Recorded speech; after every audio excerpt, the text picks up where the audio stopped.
biggest South Asian media group, Y Media. और इस तो बाद ਅਸੀਂ ਗੱਲ ਕਰਦੇ ਹੈਗੇ ਆ ਕਾਂਗਰਸ ਦੇ ਸੀਨੀਅਰ ਲੀਡਰ ਸੰਜੇ ਨਿਰੂਪਮ ਹੁਣ ਕਾਂਗਰਸ ਦੇ ਵਿੱਚ ਨਹੀਂ ਰਹੇ, ਪਾਰਟੀ 'ਚ ਉਹਨਾਂ ਨੂੰ ਬਾਹਰ ਦਾ ਰਸਤਾ ਦਿਖਾ ਦਿੱਤਾ ਗਿਆ। ਸੰਜੇ ਨਿਰੂਪਮ ਨੇ ਇਸ ਮਾਮਲੇ ਦੇ ਉੱਤੇ ਪ੍ਰੈਸ ਕਾਨਫਰੰਸ ਕੀਤੀ ਔਰ ਕਾਂਗਰਸ ਤੋਂ ਉਹਨਾਂ ਦੀ ਕੀ ਨਾਰਾਜ਼ਗੀ ਹੋਈ ਹੈ। ਅੱਜ ਇੱਕ ਦਿਨ ਦੇ ਵਿੱਚ ਤਿੰਨ ਲੀਡਰ ਜਿਹੜੇ ਨੇ ਕਾਂਗਰਸ ਪਾਰਟੀ ਤੋਂ ਬਾਹਰ ਹੋਏ ਨੇ।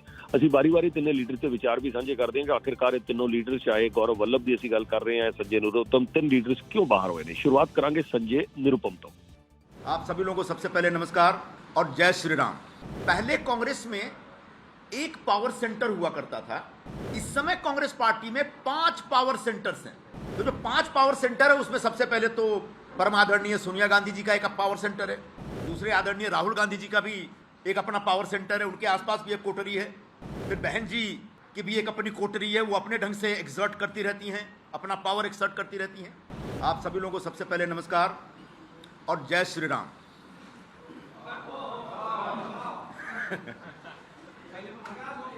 ऐसा है, इस क्षण का बहुत दिनों से आपको भी इंतजार था और मुझे भी इंतजार था। आपको पता होगा, एक हफ्ते पहले मैंने घोषणा की थी और वो घोषणा तब की थी जब महाविकास अघाड़ी की तरफ से शिवसेना ने बगैर कांग्रेस के साथ सहमति बनाए एक खिचड़ी चोर को हमारे क्षेत्र का लोकसभा का अगला उम्मीदवार घोषित किया। मैंने साफ साफ कहा था, मैं खिचड़ी चोर के लिए काम नहीं कर पाऊंगा, क्योंकि भ्रष्टाचार एक बड़ा मुद्दा है। भ्रष्टाचार के मुद्दे पे कांग्रेस पार्टी हमेशा हाई मोरल ग्राउंड लेती है। अभी जो बची कुची शिवसेना है, उसके प्रमुख परसों गए थे वहां रामलीला मैदान में और वो भाषण देते देते बोले कि भारतीय जनता पार्टी यानी भ्रष्ट जनता पार्टी। तो भ्रष्टाचार अगर आपका इतना बड़ा मुद्दा है, तो जिस व्यक्ति के खिलाफ ईडी का केस लगा है, जिस व्यक्ति के ऊपर खिचड़ी चोरी का आरोप है, जिस व्यक्ति ने सप्लायर से 1,60,00,000 की दलाली ली है बाई चेक, वो उसको आप किस मुंह से उम्मीदवार बनाते हैं? मैंने यही मुद्दा खड़ा किया था और मुझे लगा था कि मेरी पार्टी जो दिन रात भ्रष्टाचार के मुद्दे पे सभी लोगों को नसीहतें देती रहती है, शायद इस विषय को समझेगी, लेकिन मेरी पार्टी ने भी नहीं समझा। और इसलिए मैंने कल घोषणा की थी, जब मुझे पता चला कि ये कोई एक्शन लेने का मूड में है, तो मैंने कहा काहे के लिए अपनी स्टेशनरी वेस्ट कर रहे हो, मैं कल सब अनाउंसमेंट कर दूंगा।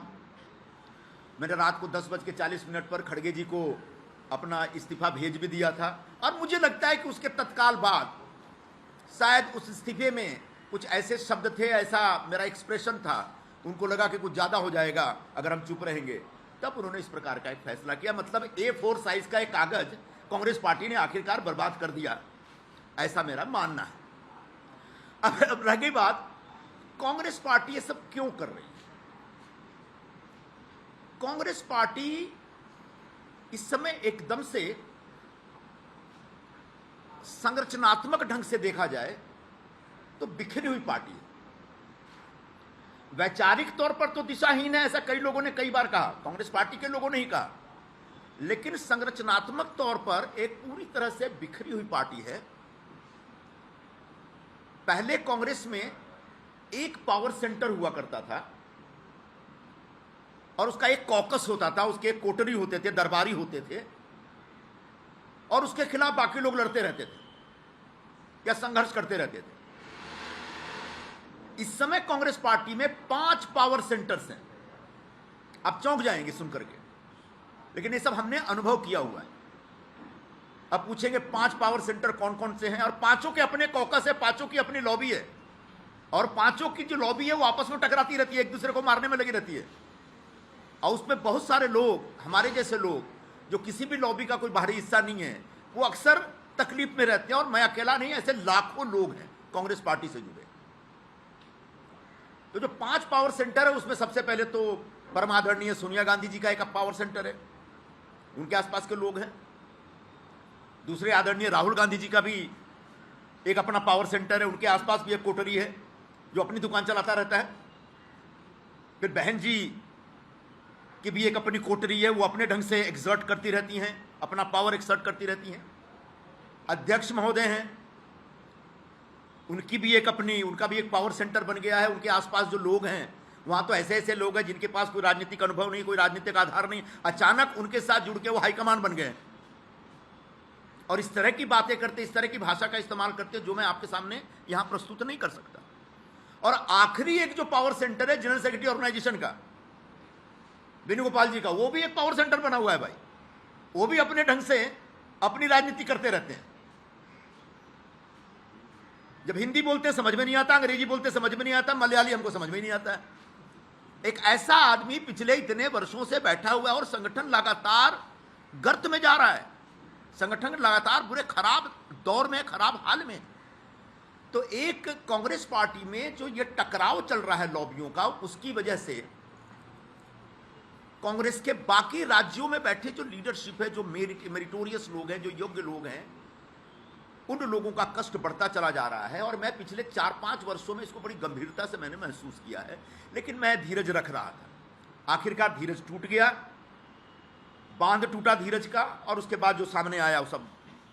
संजय निरुपम होना दे काफी सारा एनालिसिस तुसी सुन लिया हैगा, जिहदे विच कि वो गल कर रहे ने संजय निरुपम के कांग्रेस पार्टी ने किस तरीके दे नाल जिहड़ा उन्हां दा कहना है कि वर्किंग उन्हां दी ठीक नहीं है और 4-5 लीडर जिहड़े ऊपर बैठे ने अपने हिसाब दे नाल कांग्रेस पार्टी नूं चला रहे ने, बहुत सारे लोग छड्ड के जा रहे ने। संजय निरुपम होना दा कहना है कि कांग्रेस पार्टी दा कोई भी फ्यूचर हुण नहीं है। संजय निरुपम तो इलावा अज होर जिन्हां ने अज कांग्रेस पार्टी नूं छड्ड दित्ता, लगातार 10 साल तो नैशनल स्पोक्सपर्सन रहे ने गौरव वल्लभ। सो गौरव वल्लभ उन्होंने भी अज कांग्रेस पार्टी को छड़ दिता और उस तो बाद उन्होंने भी प्रेस कॉन्फ्रेंस करके की क्या भी साथ में पत्र भी सुबह सोशल मीडिया के विभिन्न प्लेटफॉर्म पर डाला, आप लोगों ने जरूर देखा होगा। और उस पत्र में मैंने अपने दिल की सारी व्यथाएं, इश्यूज जो मैं समय समय पर कांग्रेस पार्टी की लीडरशिप को अवगत भी कराता था, वो मैंने सारे उसमें लिख दिए। उसके अलावा मुझे कुछ नहीं कहना। मेरा दृष्टिकोण शुरू से यह रहा है कि भगवान श्री राम का मंदिर बने, न्योता मिले, और हम न्योते को कांग्रेस पार्टी लिख के भेजे कि हम नहीं जाएंगे, मैं इसे स्वीकार नहीं कर सकता। देश में मैं अर्थशास्त्र का विद्यार्थी हूं, बड़े समय तक अर्थशास्त्र और वित्त देश के प्रतिष्ठित संस्थाओं में पढ़ाया भी है मैंने। सुबह से शाम वेल्थ क्रिएटर्स को गाली, उन नीतियों को गाली, निजीकरण, उदारीकरण, वैश्वीकरण, जो पूरी दुनिया मानती है कि जो डॉक्टर मनमोहन सिंह जी और पीवी नरसिम्हा राव जी की सरकार ने किया, उन नीतियों को गाली। कोई बिजनेस करे उसको गाली, कोई विनिवेश में पार्टिसिपेट करे उसको गाली, एयर इंडिया कोई कंपनी खरीदे तो वो गलत। तो मुझे लगता है कि कहीं ना कहीं जो नीतियां हैं और जो इश्यूज हैं उसको कांग्रेस पार्टी टैकल करने में कहीं ना कहीं बड़े गैप उसके अंदर आ रहे हैं। और मैंने अपनी चिट्ठी में भी यही लिखा है। और मैंने प्रमुख कारण यह बताया कि मेरे में इतनी ताकत नहीं है कि मैं सुबह से शाम बैठकर वेल्थ क्रिएटर्स को गाली देता फिरूं, मैं नहीं दे सकता। मेरे में इतनी ताकत नहीं है कि जब सनातन धर्म के ऊपर सवाल उठाए और मैं चुपचाप बैठ जाऊं, मेरे से नहीं होगा। कांग्रेस पार्टी के नेताओं ने, कांग्रेस पार्टी के जो अलायंस पार्टनर्स हैं, उन्होंने सनातन धर्म के ऊपर बड़े बड़े प्रश्न उठाए, क्यों उसका जवाब नहीं दिया गया? एक इश्यू तो आप छोड़ नहीं सकते ना, उस इश्यू को तो आपको जवाब तो देना पड़ेगा। मैंने सारे विस्तार से ये सारी बातें इस चिट्ठी में लिखी है। ਅਸੀਂ ਜ਼ਿਕਰ ਕਰ ਰਹੇ ਹਾਂ ਕਿ ਜਿੱਥੇ ਅੱਜ ਇੱਕ ਦਿਨ ਦੇ ਵਿੱਚ ਹੀ 3 ਕਾਂਗਰਸ ਦੇ ਲੀਡਰਸ ਜਿਹੜੇ ਨੇ ਉਹ ਕਾਂਗਰਸ ਪਾਰਟੀ ਛੱਡ ਗਏ ਨੇ। ਯਾਦ ਰਹੇ ਕਿ ਹਾਲ ਹੀ ਦੇ ਵਿੱਚ ਪੰਜਾਬ ਦੇ ਵਿੱਚ ਵੀ ਰਵਨੀਤ ਬਿੱਟੂ ਸਾਹਿਬ ਉਹਨਾਂ ਨੇ ਕਾਂਗਰਸ ਪਾਰਟੀ ਛੱਡੀ। ਇਸ ਤੋਂ ਇਲਾਵਾ ਬਾਕਸਰ ਵਿਜੇਂਦਰ ਸਿੰਘ ਜਿਹੜੇ ਨੇ ਉਹਨਾਂ ਨੇ ਵੀ ਹਾਲ ਹੀ ਦੇ ਵਿੱਚ ਕਾਂਗਰਸ ਪਾਰਟੀ ਜਿਹੜੀ ਛੱਡੀ ਹੈ। ਸੋ ਜਿਹਦੇ ਕਾਰਨ ਕਿ ਇਸ ਵੇਲੇ ਖੁਦ ਕਾਂਗਰਸ ਦੇ ਲੀਡਰਸ ਹੀ ਇਹ ਗੱਲ ਕਰ ਰਹੇ ਨੇ ਕਿ ਆਖਿਰਕਾਰ ਇੰਨੇ ਜ਼ਿਆਦਾ ਲੋਕ ਕਾਂਗਰਸ ਪਾਰਟੀ ਨੂੰ ਕਿਉਂ ਛੱਡ ਰਹੇ ਨੇ। ਇਹਦੇ ਬਾਰੇ ਖੁਦ ਕਾਂਗਰਸ ਪਾਰਟੀ ਨੂੰ ਇਹਦੇ ਉੱਤੇ ਵਿਚਾਰ ਜਿਹੜਾ ਉਹ ਕਰਨਾ ਪਏਗਾ।